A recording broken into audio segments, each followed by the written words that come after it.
नाज़रीन, मुल्क में सियासी बहरान ख़त्म होने को नहीं आ रहा।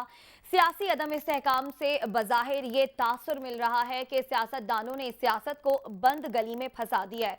साद रसूल साहब, आपकी जानिब आएंगे। आपकी नज़र में इस सियासी बहरान का कोई हल है?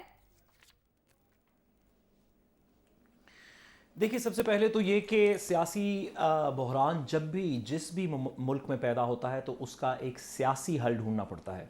हम बहुत अरसे से इस बात के ऊपर ऑन एंड ऑफ थोड़ा सा तज़किरा करते हैं कि हमारी सियासत के अंदर जो कानूनी मसाइल हैं, जो अदालती मसाइल हैं, उनका एक सियासी जवाब ढूंढा जाता है, और जो सियासी मसाइल हैं जो सिरन असेंबली के अंदर या इजलासों के अंदर होने चाहिए, उनका एक कानूनी जवाब ढूंढा जाता है। तो हम हर सियासत की बात को अदालत में ले जाते हैं, और जो अदालती बातें हैं जो बिल्कुल कानून के अंदर रह के करनी चाहिए, उसके ऊपर हर किस्म की सियासत भी होती है, बातें भी होती हैं, क्रिटिसाइज़ भी करते हैं। ये जमहूरियत को चलाने का कोई मुस्बत तरीका नहीं लग रहा।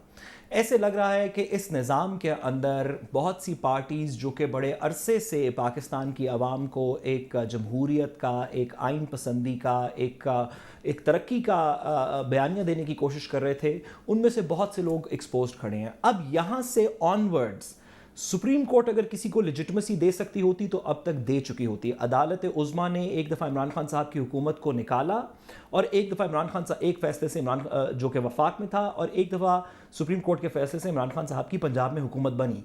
लाहौर हाई कोर्ट ने एक दफ़ा पंजाब की हुकूमत बनाई। इसी तरह ओथ के अंदर भी अदालतों के फ़ैसले आते रहे। जब तक सियासत के फ़ैसले इस तरह अदालतों में या दीगर रियासत के इदारों में होते रहेंगे, ये इस्तेहकाम मुझे आता नज़र नहीं आता, जिस वजह से तमाम तारीख़ इस बात की गवाह है कि जब सियासत में लगे कि कोई बंद गली आ गई है, यहाँ से ऑनवर्ड सियासी सिस्टम नहीं चल रहा, तो अवाम के पास वापस जाना चाहिए, एक नया मैंडेट लेना चाहिए, ताकि जो शख्स भी आए उसको एक तो उसकी हुकूमत को कोई 4-5 साल का वक्त मिले, और दूसरा फिर वो लॉन्ग टर्म फैसले कर सके अवाम के एक नए मैंडेट के साथ।